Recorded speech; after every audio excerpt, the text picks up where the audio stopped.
Hola, ¿cómo están? Bienvenidos a una nueva edición del especial Constituyente en Agricultura, el programa donde buscamos dilucidar aquellas normas que se han aprobado en la Convención Constitucional y también explicar y entender un poco más del debate que tanto le importa a los chilenos, especialmente las materias más relevantes para su vida. Y por eso hoy día estamos con Arturo Claro, que es economista de la Universidad Católica, precisamente para conversar sobre los puntos más álgidos en materia económica de la propuesta de la nueva Constitución. Primero que todo, saludarte, Arturo, ¿cómo estás? Y muchas gracias por acompañarnos en el especial Constituyente. Profesor Francisco, un gusto estar acá. Esperamos que la conversación sea fluida y entretenida. Bueno, cuéntanos un poco de cuáles son estas alertas que ha identificado respecto a la materia económica en la Convención Constitucional. Sabemos que es un tema de los que más polémica ha despertado y los que más le preocupan a la ciudadanía. Sí, bueno, como tú bien dices, es un análisis bien económico y se centra principalmente en 4 ejes. Estos son la incertidumbre institucional que se genera en el sistema político, que puede espantar la inversión, un banco central que amenaza con ser menos autónomo y así la inflación amenaza con volver a ser un problema.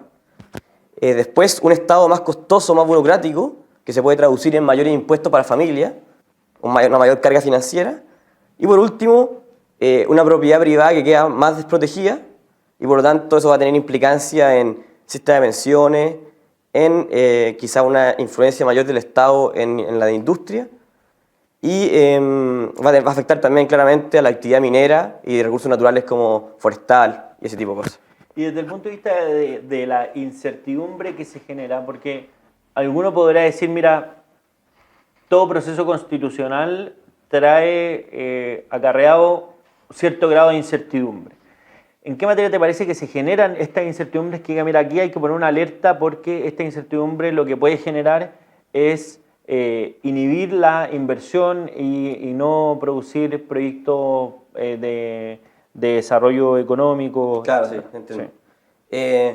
Mira, acá se podría hacer todo un tratado de ciencia política, ¿verdad? Pero lo principal es que el entramado político, el sistema que se propone, es que un presidente con el 50+1 en el Congreso va a tener muchísimo poder para hacer y deshacer distintas instituciones, distintas leyes, distintas normas que estén preestablecidas. Entonces, si yo soy un inversionista extranjero, qué sé yo, por ejemplo, un fondo de pensiones canadiense que quiere poner plata en Chile para infraestructura, si yo veo que un presidente puede hacer y deshacer como quiera, voy a ser más reticente a poner mi plata ahí porque quizás después no puedo tener esos retornos, ¿verdad? O quizás también puedo cobrar más caro si es que hay un riesgo. Claro, o cobro más caro.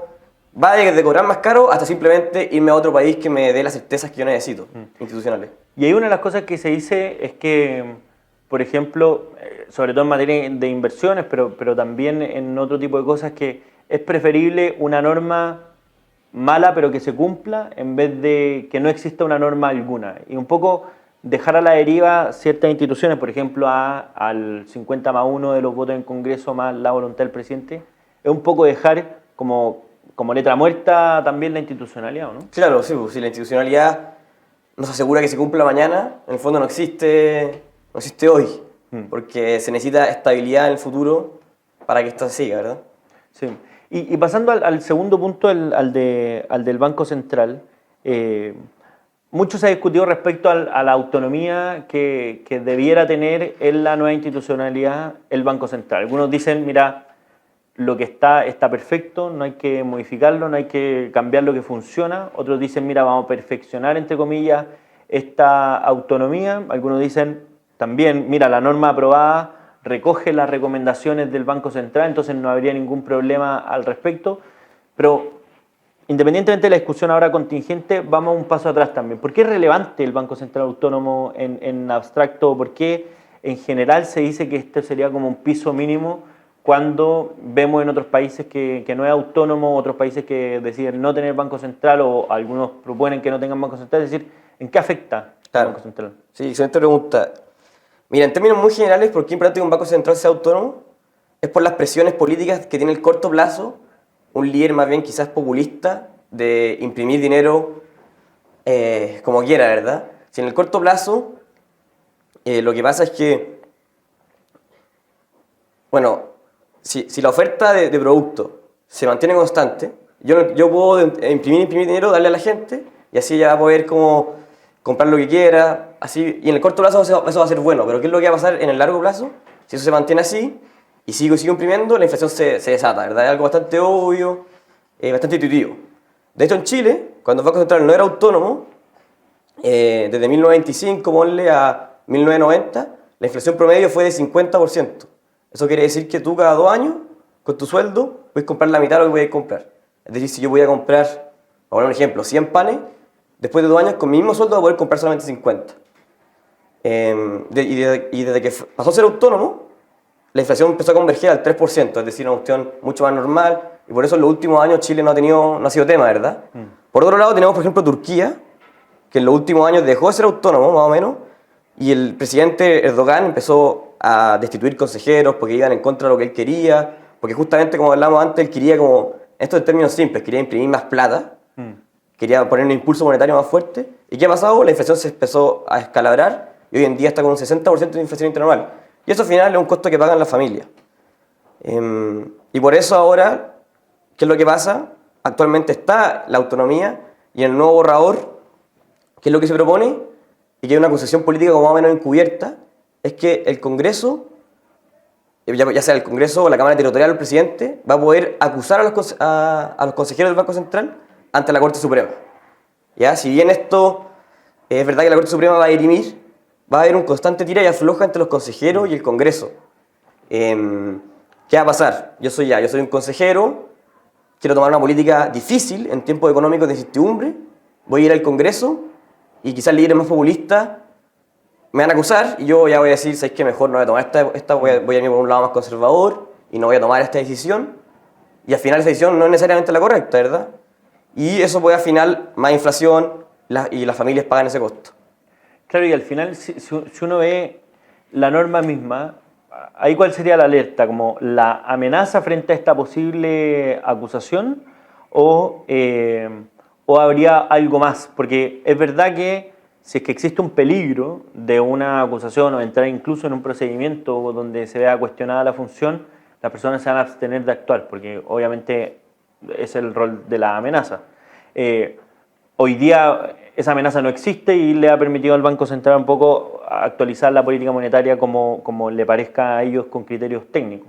Pero desde el punto de vista de la norma que hoy día se estaría aprobando, bueno, que ya está aprobada y va a pasar definitivamente a la propuesta de nueva constitución, ¿hay algún otro punto donde uno diga, mira, hay que poner alerta o intentaron resguardar bien porque era uno de los temas que muchas personas iban a estar mirando, que era lo del Banco Central? Claro, está la acusación y también muy importante, ¿verdad? Lo que mencionáis tú es porque la acusación es si es que los consejeros atentan contra un objetivo.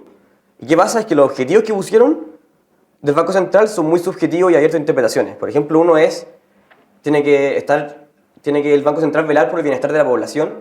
Otro tiene que coordinar su política del Banco Central con la del gobierno. Entonces eso queda abierto a muchas interpretaciones. Y quizás, por ejemplo, pongámonos en el caso de los retiros del 10%, cuando el presidente del Banco Central iba y estaba en contra de todo el Congreso, ¿verdad? Con la Pamela Giles ahí liderando.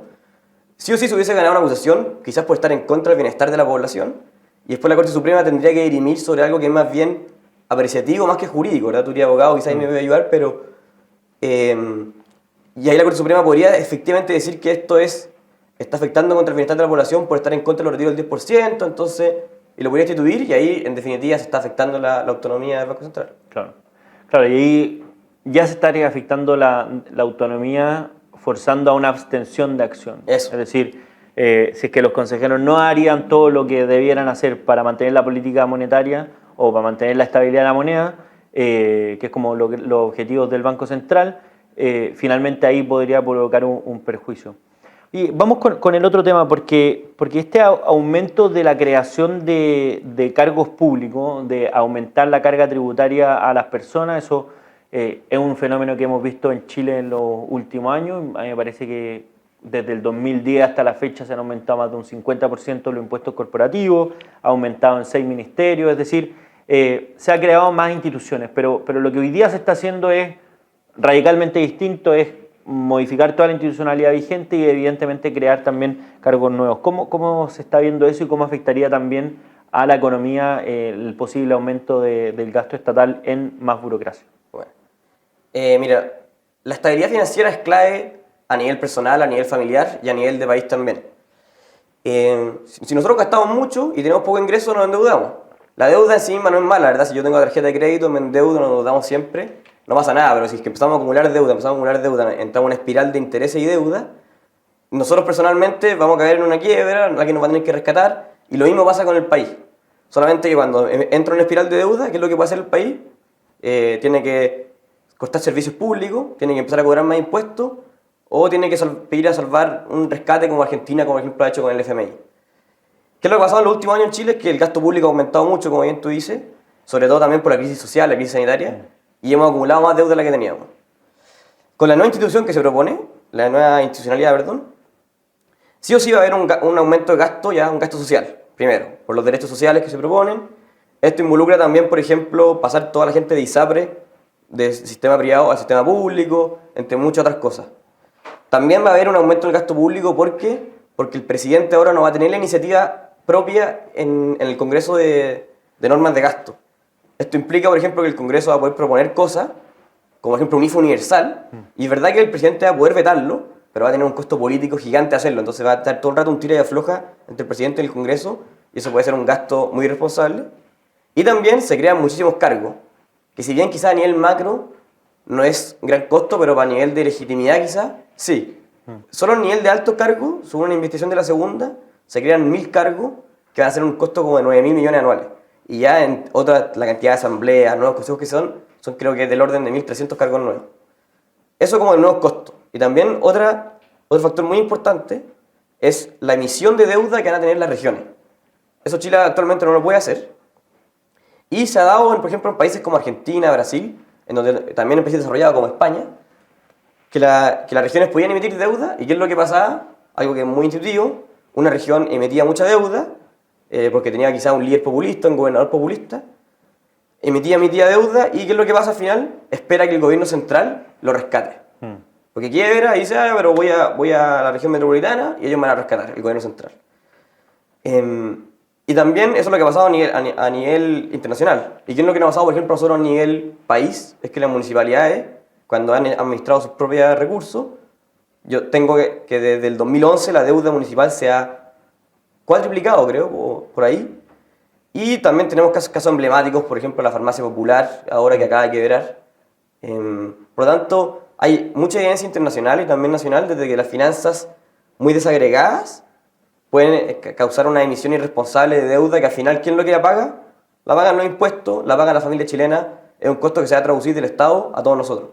Claro, porque al final, cuando la persona que está encargada además de emitir la deuda no es la que se va a hacer cargo de pagar esa deuda, obviamente es un incentivo a endeudarse constantemente. También es un punto. Pero cuando hoy día tenemos que las municipalidades tienen esta capacidad de endeudamiento, o al menos fáctica, ¿cuál sería el riesgo que lo hicieran las regiones también, cuando uno podría considerar también que las regiones, por ejemplo, que tienen ingresos propios, con la venta de terrenos, como por ejemplo que muchos de los recursos que se explotan en las regiones también se podrían quedar ahí? Es decir, ¿cómo afectaría eso, por ejemplo, la visión de país, la distribución desde un lugar a otro de los recursos? O, por ejemplo, que alguien podría decir, mira, la región de Antofagasta, con todas las mineras que tiene, sería también legítimo que gran parte de los recursos se queden ahí y no necesariamente vayan para el resto del país. Bueno, ahí quizás es un tema más de justicia interregional.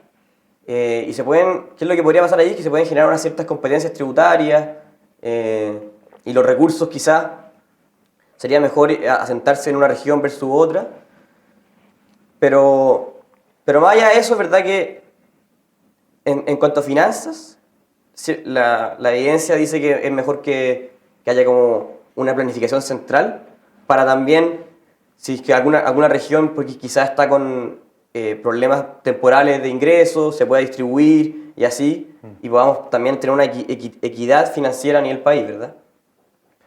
Y ahí pasando al otro punto, que es lo de la propiedad privada, esta cuarta alerta, cuenta un poco cuán realmente queda protegido este derecho si es que se produce un desmedro en su protección, porque lo que habíamos señalado en general es que el derecho a propiedad privada queda garantizado en la nueva Constitución, pero la discusión está en torno a cuál es el tipo de protección que se le da a ese derecho, es decir, cuál es el contenido que se le asigna a ese derecho, porque obviamente todos sabemos que no basta con dar un buen titular, sino que hay que ver Claro. el contenido. Entonces, ¿dónde está el tema? ¿Cuál es el contenido del derecho a propiedad?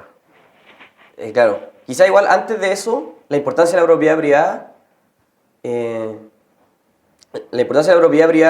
a nivel global, tenemos que, cuando los derechos de propiedad están bien definidos, esto es un tema que se ha hablado en toda la literatura económica, ni allá hace siglos, es que cuando están bien definidos, se permite bien el desarrollo. Es una idea muy intuitiva. Si yo estoy seguro que voy a poder captar los frutos de mi esfuerzo, es más probable que lo haga.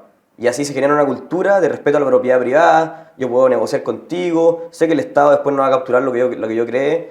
Y a nivel como más empírico quizás, hay un índice de protección de propiedad privada que es típico. Y según la última medición, los países con mejor protección privada son Suiza, Singapur, Finlandia, los países desarrollados. Y los con menos índice de nivel de protección está Venezuela, Haití, Angola, ¿ya? Países que tienen serios problemas de desarrollo. De hecho, si tú comparás el 25% de los países con mejor protección privada versus el 25% con peor protección privada, tienen una diferencia promedio de 19 veces el ingreso. Es decir, 1000 versus 19.000, una locura. Y ahora más a lo que propone la Constitución. Actualmente, ¿qué es lo que pasa? Es que el derecho a propiedad está definido que si que a ti te expropian, te tienen que pagar el valor patrimonial, que jurídicamente ha sido entendido como el valor de mercado, y al contado, es decir, de una. Esto no siempre fue así, ¿verdad? Tenemos experiencias pasadas en Chile de la Unidad Popular, cuando se expropiaba la reforma agraria, que te pagaban en bono, entonces, y a largo plazo. Y con la inflación eso se comía, entonces te pagaban de acá a 40 años y al final donde terminaban pagando una miseria porque el último bono de 40 años no valía nada, ¿verdad? Pero eso quedó solucionado con el problema de que lo tienen que pagar de uno al contado. ¿Qué es lo que se propone ahora? Se cambia el valor patrimonial por valor justo, que es un nuevo concepto jurídico que queda abierto a interpretaciones, ¿verdad?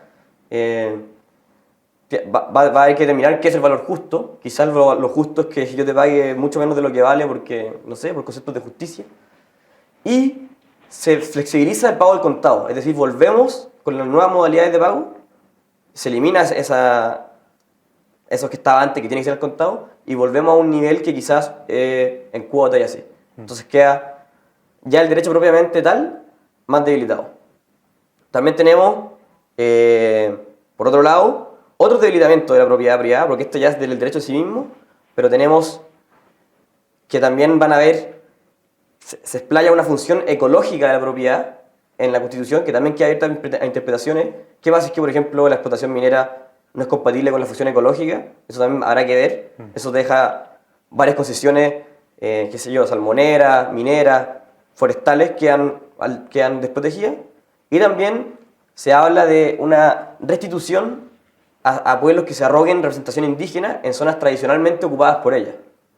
Eso puede ser, qué sé yo, todo el territorio nacional. Entonces quizás actividades mineras, actividades forestales, otro tipo de actividades con recursos naturales quedan abiertas a expropiación. Y eso tiene una gran importancia a la economía nacional, pues, ¿verdad? Y eso te abre varios ejes que van desde el sistema de pensiones, un estado más empresarial y amenaza los recursos a industrias de recursos naturales. Y ahí en materia, por ejemplo, de las pensiones o del estado empresarial, ¿por qué? Está bien, lo de pensiones es evidente que podría afectar el derecho a propiedad si es que cambia el sistema completamente y los recursos y los fondos dejan de ser de los trabajadores y pasa como a ser parte del aporte al fondo colectivo. Pero el estado empresario, ¿por qué podría eventualmente afectar el derecho a propiedad a tu juicio? Bueno, el estado empresario, porque en la Constitución además hay un mandato claro a un estado más empresarial, que cree empresas y que genere cadenas productivas y así. Eso combinado con un debilitamiento del derecho a propiedad va a generar, creo yo, un incremento de la actividad pública, empresa pública, en detrimento de la actividad privada. Argentina es un buen ejemplo de eso. ¿Qué ha pasado en los últimos años? El Estado tenía un mandato mucho más empresarial y desde el 2017-2018 el empleo privado viene cayendo versus el empleo público que crece. Un Estado que crece con nuevos burócratas. De hecho, actualmente el empleo público representa como un tercio del total de los empleos. Y así se genera como un ambiente antiempresarial, pro Estado, y eso ha generado que varias empresas se vayan de Argentina. Se ha ido LATAM, se ha ido Nike, se ha ido varias otras, Qatar Airways, se han ido varias empresas, y eso se destruye en empleo, se van los capitales a otros países, y así. Y esto se agrava con el derecho a huelga que se le dio ahora a las empresas públicas, y sobre todo estratégicas. Es decir, vamos a tener empresas estatales cada vez más grandes, y al mismo tiempo, por ejemplo, el metro se va para ir a huelga. ¿Qué va a hacer el metro si es que se va a huelga? Va a tener que pagar constantemente porque no puede cerrar, ¿no? Es una empresa monopólica. ¿Y ese costo a quién se va a traspasar? A nosotros.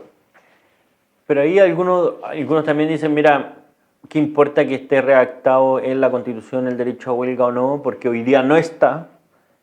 Y aún así vemos que en cosas esenciales igual se van a paro. O sea, no sé, pienso en áreas como la salud, áreas como la educación también, que técnicamente no se podrían ir a paro. Hoy día vemos que sí lo hacen de facto. Entonces, ¿por qué habría una diferencia ahí entre lo que hoy día está y lo que pasa en la realidad versus que quede patentado en la Constitución?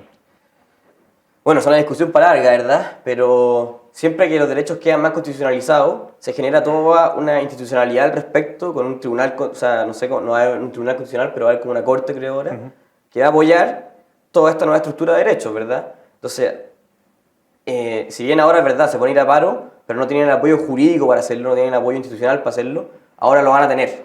Ahora el metro va a poder, ahora por ejemplo un banco se va a poder ir a paro y todas las transacciones van a poder parar. Y eso antes había menos incentivo a hacerlo, ahora van a haber más. Ese es el punto.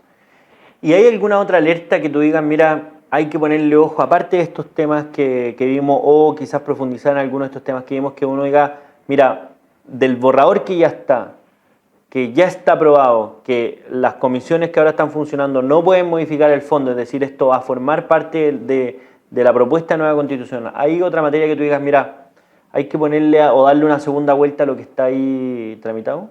¿Pero te refieres en lo económico? O... Puede ser lo económico en general.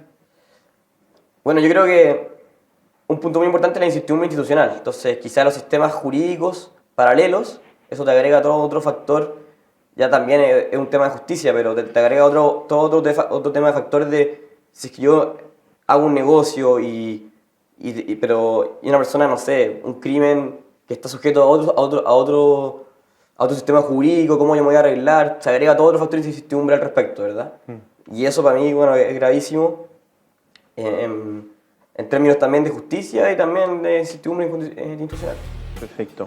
Arturo Claro, economista de la Universidad Católica, muchas gracias por habernos acompañado en este especial constituyente. Gracias a ti, José Francisco. Y muchas gracias a ustedes por la sintonía. Sigan atentos a estas ediciones del especial constituyente en agricultura, porque vamos a seguir conversando de este y otros temas. Nos vemos en una próxima edición. Que esté muy bien. Chao.